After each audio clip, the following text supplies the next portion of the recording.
అందరికీ నమస్కారం. నా పేరు చంద్రశేఖర్. పశ్చిమ గోదావరి జిల్లా పాలకొల్లు నియోజకవర్గం. మన కూటమి ప్రభుత్వం ఏర్పడి సరిగ్గా సంవత్సర కాలం పూర్తయిన సందర్భంగా రాష్ట్ర ప్రజలకు మరియు కూటమి ప్రభుత్వ నాయకులందరికీ కూడా నా హార్టీ కంగ్రాచులేషన్స్.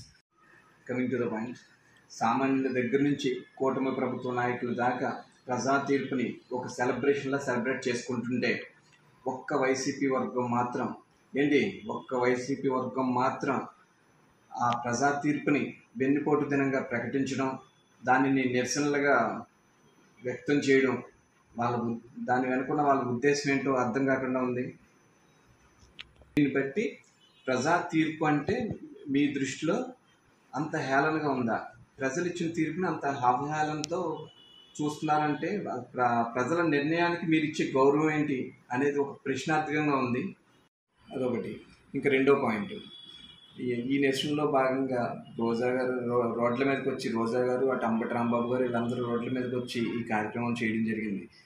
వీళ్ళందరూ రోడ్ల మీదకి వచ్చి చేస్తుంటే చూసిన జనానికి ఎలా ఉందంటే గొడ్లపోటు బ్యాచ్ అంతా వచ్చి వెన్నుపోటు కార్యక్రమం చేసినట్టుంది. ఇంకా ఏ ప్రజా తీర్పునైతే వెన్నుపోటు కార్యక్రమంగా మీరు ఈరోజు చిత్రీకరిస్తున్నారో అదే ప్రజా తీర్పు గొడ్డలిపోటు, మీరు చేసిన గొడ్డలిపోటుని నోట్ చేసుకొని ప్రజా ఓటుతో మీ ఓటమికి వేటు వేశారన్న విషయాన్ని 1-2 సార్లు మీరు గుర్తుపెట్టుకోవాల్సిన. అందరికీ నమస్కారం. నా పేరు చంద్రశేఖర్. పశ్చిమ గోదావరి జిల్లా పాలకొల్లు నియోజకవర్గం. మన కూటమి ప్రభుత్వం ఏర్పడి సరిగ్గా సంవత్సర కాలం పూర్తయిన సందర్భంగా రాష్ట్ర ప్రజలకు మరియు కూటమి ప్రభుత్వ నాయకులందరికీ కూడా నా hearty congratulations. Coming to the point, సామాన్యుల దగ్గర నుంచి కూటమి ప్రభుత్వ నాయకుల దాకా ప్రజా తీర్పుని ఒక సెలబ్రేట్ చేసుకుంటుంటే ఒక్క వైసీపీ వర్గం మాత్రం ఆ ప్రజా తీర్పుని వెన్నుపోటు దినంగా ప్రకటించడం, దానిని నిరసనలుగా వ్యక్తం చేయడం, దాని వెనుకున్న వాళ్ళ ఉద్దేశం ఏంటో అర్థం కాకుండా ఉంది. దీన్ని బట్టి ప్రజా తీర్పు అంటే మీ దృష్టిలో అంత హేళనగా ఉందా? ప్రజలు ఇచ్చిన తీర్పుని అంత అవహేళనతో చూస్తున్నారంటే ప్రజల నిర్ణయానికి మీరు ఇచ్చే గౌరవం ఏంటి అనేది ఒక ప్రశ్నార్థకంగా ఉంది.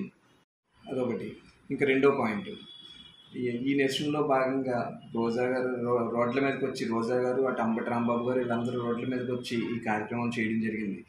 వీళ్ళందరూ రోడ్ల మీదకి వచ్చి చేస్తుంటే చూసిన జనానికి ఎలా ఉందంటే గొడ్లపోటు బ్యాచ్ అంతా వచ్చి వెన్నుపోటు కార్యక్రమం చేసినట్టుంది. ఇంకా ఏ ప్రజా తీర్పునైతే వెన్నుపోటు కార్యక్రమంగా మీరు ఈరోజు చిత్రీకరిస్తున్నారో అదే ప్రజా తీర్పు గొడ్డలిపోటు, మీరు చేసిన గొడ్డలిపోటుని నోట్ చేసుకొని ప్రజా ఓటుతో మీ ఓటమికి వేటు వేశారన్న విషయాన్ని 1-2 సార్లు మీరు గుర్తుపెట్టుకోవాల్సిన అంశం అది. అందరికీ నమస్కారం. నా పేరు చంద్రశేఖర్. పశ్చిమ గోదావరి జిల్లా పాలకొల్లు నియోజకవర్గం.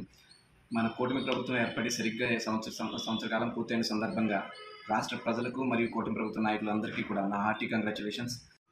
కమింగ్ టు ద పాయింట్, సామాన్యుల దగ్గర నుంచి కూటమి ప్రభుత్వ నాయకుల దాకా ప్రజా తీర్పుని ఒక సెలబ్రేట్ చేసుకుంటుంటే ఒక్క వైసీపీ వర్గం